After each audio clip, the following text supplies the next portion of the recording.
नमस्कार प्यारे विद्यार्थियों, स्वागत और हार्दिक अभिनंदन है आप सभी का आपके अपने परिवार RWA टेक क्लासेस में। प्यारे बच्चों, एक अभी अभी शाम में एक नोटिफिकेशन आया था, लगभग रात्रि में 11 साढ़े 11 बजे। NDMC रिक्रूटमेंट 2025 बहुत ज़्यादा वैकेंसी है, मतलब बल्क में वैकेंसी। PSU में इतनी वैकेंसी आपको कभी देखने को नहीं मिलेगी। आप देखेंगे बहुत ज़्यादा बल्क में वैकेंसी है। हर एक ट्रेड का यहाँ पर ध्यान रखा गया है। इसमें लगभग 2-3 ट्रेड की वैकेंसी, जिसमें डिप्लोमा और ITI दोनों एलिजिबल हैं। साथ ही साथ इसमें कुछ वैकेंसी नॉन टेक की भी हैं। तो हम लोग 1 बाय 1 इसके बारे में बात करेंगे कि कितनी वैकेंसी है, क्या क्या उनके लिए योग्यता है और कब से फॉर्म भरे जाना है और कब अंतिम तिथि है।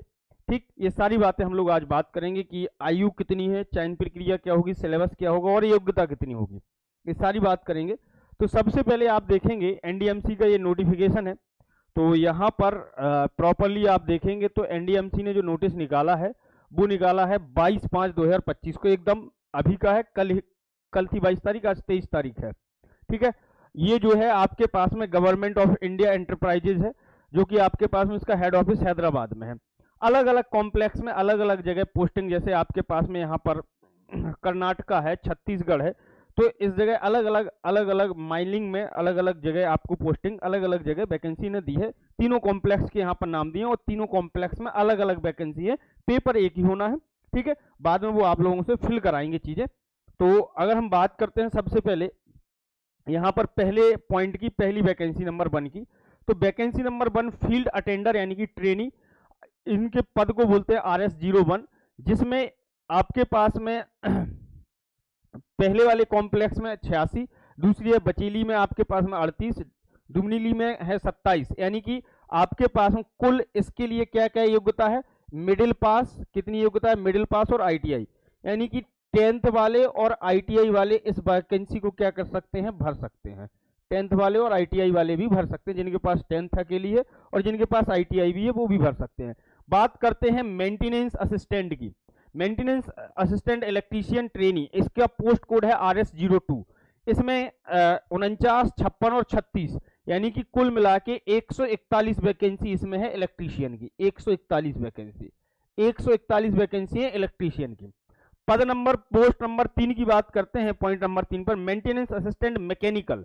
इसमें मैकेनिकल यानी कि इसमें कौन कौन भर सकता है, ITI इन welding, fitter, machinist, motor mechanic, diesel mechanic, auto electrician, यानी कि आपके पास में ये इलेक्ट्रीशियन, ये है ऑटो इलेक्ट्रीशियन। ठीक, तो आपके पास में इतने जिनके पास में इन ट्रेडों से संबंधित ITI है वो वाले इस पद को भर सकते हैं। किसको, मेंटेनेंस असिस्टेंट के, मेंटेनेंस असिस्टेंट के पद को भर सकते हैं। अगर इसमें कुल पद की बात करें तो कुल पद कितने हैं जरा देख लो। कुल पद की अगर हम बात करें इसमें, तो मैं ऐड करके आपको बता देता हूं, 305 कुल पद है। कुल पद जो है 305 है। कितने हैं सर, 305 कुल पद है। कुल पदों की संख्या कितनी है सर, 305। मेंटेनेंस असिस्टेंट मैकेनिकल में आपके पास, यदि आपके पास में ITI वेल्डिंग से है, फिटर से है, मशीनिस्ट से है, मोटर मैकेनिक से है, डीजल मैकेनिक से, या फिर ऑटो इलेक्ट्रीशियन से। अब बात करते हैं आपके पास में ब्लास्टर ग्रेड सेकंड की ट्रेनी। ब्लास्टर ग्रेड सेकंड यानी कि जो माइनिंग होती है उन्हें ब्लास्ट करने के लिए, तो यहाँ पर मैट्रिक और ITI या फिर with blaster mining met certificate होना चाहिए। आपके पास में फर्स्ट एड सर्टिफिकेट हो या फिर कॉस्ट क्वालिफिकेशन का 3 साल का एक्सपीरियंस हो। यानी कि ब्लास्टर ग्रेड सेकंड के लिए आपके पास में कितना, आपके पास में इस वाले कॉम्प्लेक्स में 3 और 3 6 वैकेंसी इसमें है। लेकिन इसमें आपके पास में या तो मैट्रिक हाई स्कूल वाले, ITI विथ ब्लास्टर के साथ में हो, या फिर माइनिंग मेट सर्टिफिकेट हो, या फिर फर्स्ट एड सर्टिफिकेट आपके पास में, तो आप इस पद को भर सकते हैं। आगे आ जाइए। अब नेक्स्ट बात करते हैं यहाँ पर प्यारे बच्चे किसकी, नेक्स्ट पॉइंट नंबर हम लोग बात करते हैं 5 की। 5 नंबर पॉइंट पर आप देखेंगे इलेक्ट्रीशियन ग्रेड सेकंड ट्रेनी, इनका पोस्ट कोड है RS01। यहाँ पर एक वैकेंसी, यहाँ पर 11 और यहाँ पर 29 vacancy. 3 year diploma in electrical engineering या फिर इंडस्ट्रियल या फिर डोमेस्टिक इलेक्ट्रिकल इंस्टॉलेशन सर्टिफिकेट, या तो आपके पास में 3 साल का डिप्लोमा हो, या फिर आपके पास में कोई इंडस्ट्रियल ट्रेनिंग की हो आपने, या फिर डोमेस्टिक इलेक्ट्रिकल इंस्टॉलेशन सर्टिफिकेट हो, तो आप भर सकते हैं। इसमें कुल पद हो गए आपके पास में 30, 10, 40 और 1 41 पद हो गए, यानी कि इलेक्ट्रिकल डिप्लोमा से 41 पद। इलेक्ट्रॉनिक्स टेक्नीशियन ग्रेड 3rd यानी कि आपके पास में यहाँ पर ट्रेनिंग 3 ईयर डिप्लोमा इलेक्ट्रॉनिक्स से होना चाहिए। HEM mechanic grade 3rd trainee यानी कि इसमें आपके पास में कितने 3 ईयर डिप्लोमा इन मैकेनिकल, ठीक है, और with a valid heavy vehicle driver license आपके पास में होना चाहिए, तो आप HEM मैकेनिकल ग्रेड 3rd की पोस्ट के लिए एलिजिबल है। आप देखेंगे तो यहाँ पर आपके पास में 40 10 50 एक 51 और 20 आपके पास में 70 और 77 वैकेंसी के आसपास आपके पास में यहाँ पर मैकेनिकल की, लेकिन यहाँ पर एक शर्त रखी गई है कि आपके पास में प्यारे बच्चे किसके साथ में ड्राइवर व्हीकल लाइसेंस होना चाहिए, वो भी हैवी वाला। फिर HEM ऑपरेटर ग्रेड 3rd की वैकेंसी है 118 40 और 70, 3 year diploma in mechanical engineers auto mobile engineers और with valid heavy vehicle driving license होना चाहिए आपके पास में। ऑपरेटर ग्रेड 2nd किसके लिए, HEM मैकेनिकल के लिए। तो इसमें आपके पास में कितनी वैकेंसी हो गई, 7 4 11 110 और 118 आपके पास में हो गई 228 वैकेंसी। कितनी हो गई सर, 228 वैकेंसी हो गई। अब देखो MCO ग्रेड 2nd ट्रेनी के लिए 3 year diploma in mechanical engineering with a valid heavy vehicle driving license. फिर QCA ग्रेड 3rd यानी कि ट्रेनी के लिए आपके पास में RS BSc होनी चाहिए केमिस्ट्री या फिर जूलॉजी से, पोस्ट क्वालिफिकेशन एक्सपीरियंस 1 साल का मांगा है।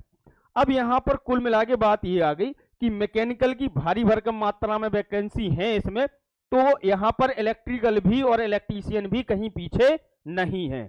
यहाँ पर इलेक्ट्रिकल और इलेक्ट्रीशियन भी कहीं भी पीछे नहीं है। प्रॉपर अच्छी वैकेंसी है, एक्सेप्टेंस है वैकेंसी का, ये भी नहीं कह सकती कि बहुत खराब वैकेंसी है भाई। 140 प्लस वैकेंसी है आपके पास में, और यहाँ पर आपके पास में इलेक्ट्रिकल वालों के लिए भी ठीक ठाक वैकेंसी दे रखी है। डिप्लोमा वालों के लिए लगभग यहाँ पर 50 के आसपास यहाँ पर वैकेंसी आपको देखने को मिल जाएगी, और यहाँ पर आपके पास में लगभग 140 के आसपास वैकेंसी देखने को मिल जाएगी। और अगर मैकेनिकल या फिटर की बात करें तो फिटर में 300 के आसपास वैकेंसी है, 300 प्लस।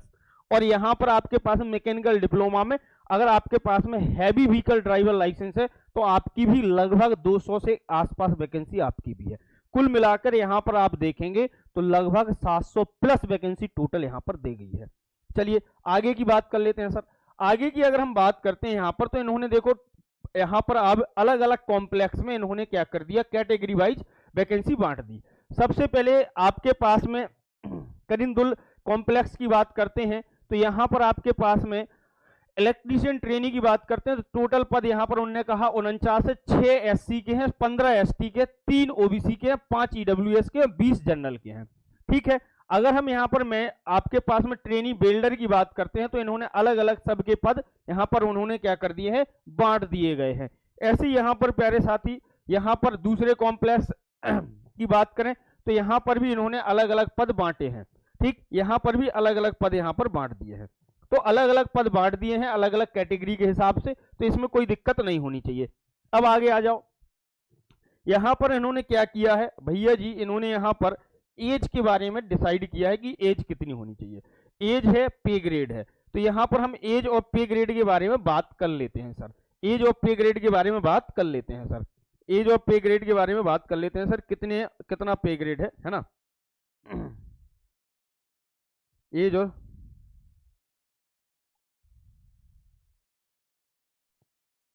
सर कैंसिल हो गई है।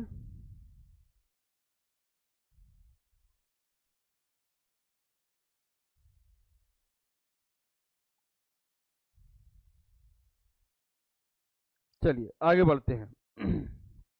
एनसीईआरटी वाली वैकेंसी कैंसिल हुई है।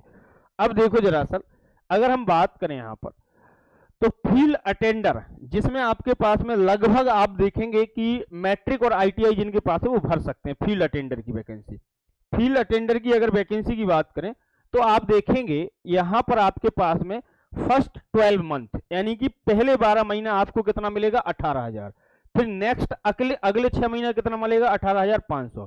पे के रेगुलेशन कितना है आपके पास में, 18,000 प्लस 3% आपके पास में इंक्रीमेंट है, और फिर आपके पास में लगभग 31,850 यानी कि पहले 12 महीने मतलब पहले 1 साल तक आपको कितना मिलेगा, 18,000।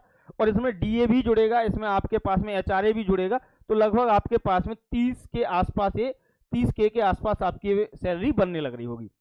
एज की बात करें तो मैक्सिमम एज कितनी है, 30 साल। एज की कट ऑफ कब से जोड़ी जाएगी, 14/6/2025 से कट ऑफ बनाई जाएगी, मतलब एज का जो काउंटिंग होगी वो 14/6/2025 से। मिनिमम एज कितनी है, 18, ये तो हर में होती है। तो ऐसे ही अलग अलग दे रखा है, जैसे आपके पास में इलेक्ट्रीशियन ग्रेड 3 की बात करें जिसमें डिप्लोमा इलेक्ट्रिकल का है, पहले महीने पहले 1 साल या फिर पहले 12 महीने तक आपको 19,000, फिर अगले 6 महीने आपको 19,500 और फिर आपको टीएडीए, फिर आप अपने रेगुलर पे पर आ जाओगे। ठीक है, तो आगे बढ़ेंगे। यहाँ पर एज में क्राइटेरिया में आपके पास में क्या दे रखा है, छूट दे रखी है कि upper age limit is relaxable up to 5 year for SC ST and 3 year OBC non creamy layer and PW ex serviceman as per the government of Indian guidelines on the maximum age maintain at the clause number 3.0 में। ठीक है, वो आपने कहा है कि 5 साल SC ST को और आपके पास में 3 साल OBC को, यानी कि अधिकतम एज 30 साल है। तो अगर किसी की एज 30 साल है तो SC ST का कोई कैंडिडेट है तो +5 यानी कि 35 साल तक वो फॉर्म को भर सकता है। अगर कोई OBC है तो 30 साल अधिकतम एज है, 3 साल उनको छूट मिलेगी तो 33 साल तक भर सकते हैं। ठीक बात है। अब यहाँ पर देखा हाउ टू अप्लाई ऑनलाइन, तो यहाँ पर दे रखा है application will be consider in online mode, the candidate has to apply in online mode as per following www.ndmc.com.in link आपको पास में मिल जाएगी। ये the link will be available activated कब से हो जाएगी, 25/5/2025 से 11 यानी कि 11:59 यानी कि 12 बजे से, और आपके पास में कहां तक, आपके पास में 14/6/2025 तक ये भरे जाएंगे फॉर्म। बहुत ज्यादा दिनों तक डेट नहीं है, 14 तारीख तक है, 14 जून तक, 25 से 14 जून। ठीक है, in case of any certificate topology error of the omission और क्या है notification will be issued in the above NDMC website only. वो ये करे कि अगर किसी भी प्रकार का कोई इशू आता है तो आपके पास में वो वेबसाइट पर ही आप जाएं। देखो आगे क्या है, और आगे क्या क्या दे रखा है, मूड ऑफ सिलेक्शन दे रखा है। चलिए जी यहाँ पर समझ लेते हैं mood off selection. Mood off selection क्या है जरा देखते हैं किस तरीके से सिलेक्शन है। मोड ऑफ सिलेक्शन की बात करते हैं तो आपके पास में the mode of selection consist of 1 OMR based test oblique computer based test and the physical ability test, trade test detail below. The maximum mark computer based test and OMR based test will be 100 mark and the second level test physical ability test और trade test will be qualifying in the nature. उन्होंने कहा हमारे पास में 2 तरीके के test करा सकते हैं हम, एक तो OMR होगा, अब ये देखना पड़ेगा किसका OMR बेस्ड टेस्ट है, और एक होगा आपका CBT बेस्ड। ठीक है, आपके पास में अलग अलग वैकेंसी के लिए अलग अलग रखा है कि OMR किसका होगा और कंप्यूटर बेस्ड टेस्ट किसका होगा। उन्होंने कहा कि आपके पास में दूसरा है, आपके पास में फिजिकल टेस्ट अलग अलग उसके लिए पोस्ट के लिए अलग अलग एप्लीकेबल होगा, फिजिकल टेस्ट, और आपके पास में ट्रेड टेस्ट होगा और एबिलिटी टेस्ट होगा, जो कि आपके पास में क्वालिफाइंग इन नेचर होगा, और 100 मार्क का आपके पास में OMR या फिर आपके पास में क्या होगा प्यारे बच्चे, या फिर OMR बेस्ड या फिर कंप्यूटर CBT बेस्ड टेस्ट होगा। अब यहां पर इन्हें क्लैरिफाई किया है कि किसका कंप्यूटर बेस्ड टेस्ट है और किसका OMR बेस्ड है। आ जाओ जरा सल, अगर हम यहां पर बात करते हैं, देखो name of post field attendant trainee RS1, यानी कि जिसमें आपके पास में हाई स्कूल और या फिर ITI मांगी थी, उसमें फर्स्ट लेवल टेस्ट जो है वो होगा प्यारे बच्चे OMR बेस्ड। क्या होगा, OMR बेस्ड, इनका CBT नहीं है। और सेकंड लेवल टेस्ट होगा आपके पास में क्या, फिजिकल एबिलिटी टेस्ट, इनकी फिजिकल एबिलिटी चेक की जाएगी, फिजिकल होगा। दूसरा है maintainer assistant electrical trainee, maintainer assistant mechanical trainee, आपके पास में ब्लास्टर ग्रेड 2, इलेक्ट्रीशियन ग्रेड 3, आपके पास में electronics technician grade 3, HEM mechanical, HEM operator, MCO grade 3, QC grade 3, इन सब का क्या होगा, CBT होगा, यानी कि इनका ऑनलाइन है और इनका क्या होगा, ट्रेड टेस्ट होगा। कुल मिला के आपके पास में मेंटेनेंस असिस्टेंट को छोड़कर बाकी सबका CBT है और सबका क्या है, ट्रेड टेस्ट है। चलिए 2 बातें तो यहां पर कंफर्म हो गई। चलो आगे आ जाओ। अब पेपर का पैटर्न क्या है जरा देख लो। अगर हम बात करते हैं पहला वाला मामला, यहां पर अगर हम बात करते हैं कि क्या क्या है, question paper of the computer based test OMR based test will be in Hindi and English. आपके पास में हिंदी और इंग्लिश में देखने को मिलेगा। NDMC reserve the right to the cancel, ठीक है, ये NDMC के पास में अधिकार है कि हम कैंसिल कर सकते हैं। अब आ जाओ जरा असल the OMR based test question paper for the field attender trainee post shall be consist of the following, यानी कि आपके पास में जो किसका पेपर होगा, फील्ड अटेंडेंट का, उसका जो OMR बेस्ड टेस्ट होगा, उनका जो है यहाँ पर किस तरीके से, किस सब्जेक्ट से कितने नंबर आने लग रहे होंगे। तो यहाँ पर आपको समझना है जनरल नॉलेज कितने नंबर की है, उनकी 70 नंबर की है। न्यूमेरिकल एंड रीजनिंग एबिलिटी कितनी की है, 30 नंबर की। मतलब अगर आप पोस्ट नंबर 1 के लिए जाते हैं आपके पास में, तो आपको फील्ड अटेंडर के लिए तो 70 नंबर की आपके पास में जीके आपके पास में जनरल नॉलेज है, और 30 नंबर का आपके पास में न्यूमेरिकल एबिलिटी है। अब आ जाओ यहाँ पर किस किस की बात कर रहा है। अब यहाँ पर बात कर रहा था computer based test question paper for the post of maintenance assistant mechanical trainee, maintenance assistant electrical trainee, blaster grade 2 trainee, MCQ grade 3 trainee, HEM operator grade 3, HEM mechanic grade 3, आपके पास में electronics technician, electrician grade 3 technician, blaster grade 2 technician, consist of the following, यानी कि कुल मिला के आपके पास में जिसका OMR होना है, यानी कि आपके पास में वो था आपके पास में फील्ड असिस्टेंट का, उसका जो पेपर बनेगा 70 नंबर का जीके है और 30 नंबर का न्यूमेरिकल एबिलिटी और रीजनिंग है। अब बात करते हैं सब्जेक्ट इसकी, कि बाकी सब में जैसे जिसमें ट्रेड, जिसमें आपके पास में टेक्निकल जिनका होना है, सब्जेक्ट नॉलेज स्पेसिफिक ट्रेड, मान लो आपने इलेक्ट्रीशियन से भरा, फिटर से भरा, आपने डिप्लोमा इलेक्ट्रिकल से भरा, इलेक्ट्रॉनिक्स से भरा, मैकेनिकल से भरा, वो नंबर आएंगे आपके पास में कितने, 30 नंबर का। वो पेपर कितने का है जी, वो पेपर है सर 30 नंबर का। कितने का है सर, 30 नंबर का। 30 नंबर का तो हो गया आपका टेक्निकल, 30 नंबर का क्या हो गया सर, टेक्निकल, 30 नंबर का होगा टेक्निकल पार्ट 1 में, ठीक है। पार्ट 2 में क्या होगा, पार्ट 2 में सर 50 नंबर का है जनरल नॉलेज, और न्यूमेरिकल और रीजनिंग एबिलिटी है 20 नंबर की। पेपर एक ही है लेकिन 2 पार्ट में डिवाइड कर दिया गया, 2 पार्ट में, ठीक है। ये आपके पास में हो जाएगा, यानी कि ये हो गया परीक्षा का पैटर्न, परीक्षा का पैटर्न। चलिए जी, और बाकी यहाँ पर और तो कुछ दे नहीं रखा है। सेकंड लेवल के लिए फिजिकल के बारे में दे रखा है, और तो यहाँ पर और क्या दे रखा है, और तो यहाँ पर बाकी और कुछ। अब यहाँ पर 2 चीजें और हैं, यहाँ पर फी वगैरह के बारे में नहीं दे रखा है कि आपके पास में एप्लीकेशन फी कितनी है, ये नहीं दे रखा है। वो आप जब ऑनलाइन भरेंगे फॉर्म तो आपको पता चल जाएगा फी कितनी है। अब मुझसे आप सवाल पूछ सकते हैं, अगर आपको किसी भी प्रकार का कोई डाउट है तो आप मुझसे सवाल पूछ सकते हैं कि सर ये डाउट आ रहा है, ये बता दीजिए।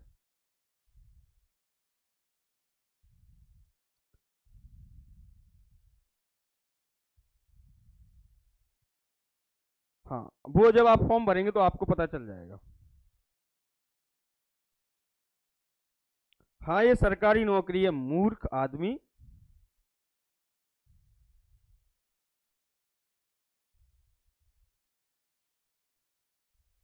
हाँ, इलेक्ट्रीशियन ट्रेड वाले भी भर सकते हैं। हाँ, माइनस मार्किंग के बारे में यहाँ पर अभी दिया नहीं, हो सकता वो आपको बाद में सजेशन दें माइनस मार्किंग के बारे में, अभी इसमें नहीं दिया है। मान के चलो नेगेटिव होगा। फॉर्म की फीस इसमें अभी नहीं दी गई है, मेंशन नहीं की उन्होंने। चलिए, और किसी का कोई सवाल है तो पूछ लो सर। एग्जाम कहाँ होगा, वो जब आप फॉर्म भरेंगे तो मुझे लगता है कि साउथ में ही कहीं कराएगा एग्जाम, हैदराबाद जैसे, साउथ में जैसे छत्तीसगढ़ में है, हैदराबाद है, और 1-2 चेन्नई सिटी है शायद, उसमें तो होगा।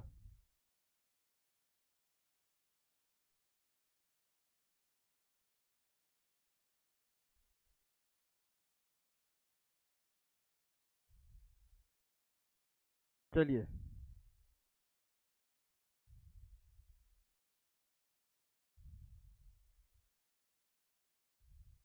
इलेक्ट्रीशियन से अप्लाई होगा ये 25 तारीख से होगा और 14 जून तक होगा। अगर आप देखो मैकेनिकल से तो हैवी ड्राइवर लाइसेंस की उसमें मांग रखा गया है शर्त कि हैवी ड्राइविंग लाइसेंस होना चाहिए। फिजिकल में क्या होगा, थोड़ा बहुत दौड़ कराएगा, पुशअप कराएगा, यही होगा फिजिकल में, और क्या हो सकता है फिजिकल में।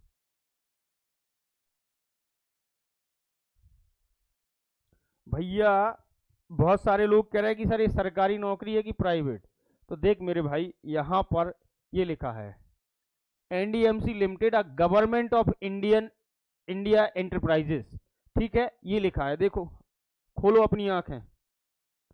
अगर देखो पहली बात तो अगर कॉन्ट्रैक्ट पे वैकेंसी होती है तो हम खुद ही वीडियो नहीं बनाते हैं उसके उस पर, ठीक। सबसे पहले ये समझ लो कि ये लिखा है आपके पास में, अगर कॉन्ट्रैक्ट पे वैकेंसी है तो हम खुद ही वीडियो नहीं बनाते हैं उसके ऊपर। देखो ऐसा है आज के समय में जितना नौकरी बहुत इंपॉर्टेंट है। देखो जैसे आप तैयारी कर रहे हैं तो बहुत सारे लोग भागते हैं कॉन्ट्रैक्ट की वैकेंसी, जबकि कॉन्ट्रैक्ट की वैकेंसी कई बार क्या होता है कि जैसे 5 साल का कॉन्ट्रैक्ट है तो बहुत सारी वैकेंसी ऐसी आती हैं जिनमें 3 साल 2 साल का एक्सपीरियंस मांगा जाता है परमानेंट, ठीक। और बहुत सारे पीएसयू ऐसे होते हैं कि अगर तुम 5 साल उनके साथ में काम कर लो तो उनके इंटरनल एग्जाम होते हैं और वो परमानेंट कर देते हैं। जैसे HAL है, अब तुम यकीन नहीं मानोगे, जैसे रेल टेल है, ठीक। ये आपके पास में ये सब रेलवे की पीएसयू है, जैसे रेल टेल है आपके पास में, और भी ऐसी रेलवे की 16 पीएसयू है। अब मान लो तुम उन पर कॉन्ट्रैक्ट में काम कर रहे हैं, इंटरनल कोई वैकेंसी आई, ठीक, जो कि आपके पास में केवल इंटरनल आदमी भर सकता है जो वहां काम कर रहा है, तो आप उसको भरोगे, उसमें कंपटीशन कम होता है, जल्दी लग जाती है नौकरी। तो दूसरा, कॉन्ट्रैक्ट की नौकरी में एक फायदा और होता है, जैसे आप स्टूडेंट हैं, आप घर से कब तक पैसा मांगेंगे, ठीक। एक बाउंडेशन होता है ना कि अब आपकी एज हो गई 25-26 साल 28 साल, आपने घर से 3 साल 4 से बाहर रह रहे हैं, नहीं हो पा रहा सिलेक्शन, आप पूरी मेहनत कर रहे हैं, तो अब पैसा मांगने में हिचकिचाहट होती है। तो अगर आप अपने से कुछ कमा रहे हैं और फिर तैयारी कर रहे हैं तो आपको देन ओके, आप 1-2 साल और अच्छे से काम कर सकते हैं, ठीक है, तैयारी कर सकते हैं, आप पेपर दे सकते हैं, तो ये चीजें हो जाती हैं। लेकिन ये वैकेंसी अभी परमानेंट है, ठीक है, और बहुत सारी जगह एक्सपीरियंस की भी मांग होती है, तो ये वैकेंसी परमानेंट है। हाँ, फिटर वाले भर सकते हैं मेरे भाई,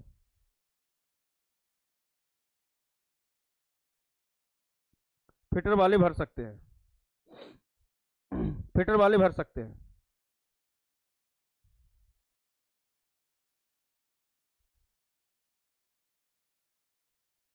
अप्लाई की डेट ये तो दे रखी है मेरे भाई, अप्लाई की डेट मैंने आपको बताई है, ये अप्लाई की डेट यहाँ पर दे रखी है। अप्लाई कैसे करेंगे, अप्लाई कब से होगा फॉर्म, मैंने यहाँ पर दिया है, अप्लाई के लिए मैंने बोला है, यहाँ पर कहीं बताया गया है अप्लाई के लिए, मैंने आपको बताया है कि 25 तारीख से ये अप्लाई होगा, ठीक है, 25 से अप्लाई करिएगा और 14 तक होगा ये अप्लाई, ठीक है।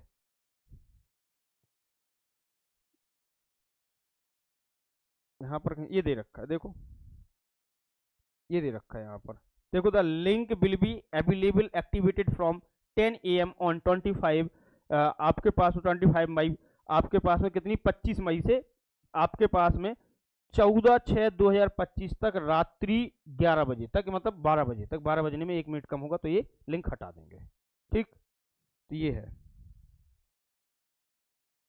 अब लाइसेंस तो यार आपको जाके बनवाना पड़ेगा, लाइसेंस तो आपको जाके बनवाना पड़ेगा भाई, लाइसेंस आपको जाके बनवाना पड़ेगा। चलिए अब देखते हैं इसके, अगर मुझे प्रीवियस ईयर पेपर मिलेगा तो मैं इसको एक दिन करा दूंगा, और अगर नहीं मिला तो टेक्निकल तो चल ही रहा है, प्रीवियस क्लासेस हम पढ़ा ही रहे हैं, तो वहाँ पर आप आके कंप्लीट कर लीजिए, ठीक है। तो ये सारी वैकेंसी के बारे में चर्चा थी, तो ये वैकेंसी थी और ये परमानेंट वैकेंसी है, यहाँ पर लिखा है सरकारी नौकरी, इन छात्रों को मिलेगा मौका। मैंने आपको आयु बता दी कि आप भैया 18 से 30 साल तक, चयन प्रक्रिया बता दी कि 2 तरीके के आपके पास में CVT प्लस ट्रेड टेस्ट होगा। सिलेबस के बारे में उन्होंने उसमें टिक करके आपको बताया है कि आपके पास में कितनी जनरल अवेयरनेस पूछी जाएगी, कितने नंबर का टेक्निकल, तो टेक्निकल 30 नंबर का है, 50 नंबर की आपके पास में जीके है, 20 नंबर की आपके पास में रीजनिंग और मैथमेटिक्स यानी कि लॉजिकल रीजनिंग, और आपके पास में न्यूमेरिकल एबिलिटी है। योग्यता मैंने बता दी, बहुत सारे पोस्टों में 10th प्लस ITI है, बहुत सारे पोस्टों में डिप्लोमा है, और बहुत सारी पोस्टों में आपके पास में क्या है, आपके पास में लाइसेंस भी मांगा है, ठीक है। मैकेनिकल, इसमें कौन कौन सी ब्रांचें हैं, तो फिटर है, फिटर भर सकता है, इलेक्ट्रीशियन भर सकता है, बेल्डर भर सकता है, आपके पास में डीजल मैकेनिक भर सकता है। ये सारी बातें हमने आपको बता दी, जो थंबनेल पे लिखा था वो सारी बातें हमने डिस्कस कर ली। फिलहाल के लिए इतना ही, आप सभी का शुक्रिया। फिर ऐसी अगर कोई अपडेट आती है तो फिर मिलेंगे, हाजिर होंगे आपके साथ में। और कमेंट बॉक्स में अगर आपकी कोई भी प्रॉब्लम है तो आप उसको लिख सकते हैं, अगर कोई भी आपको समस्या आ रही है इस वैकेंसी को लेके, और आप पिन कर सकते हैं। अगर मुझे प्रीवियस ईयर पेपर अगर मिल गया इसका तो मैं जरूर सॉल्व करा दूँ। फिलहाल के लिए इतनी, आप सभी का शुक्रिया, थैंक यू।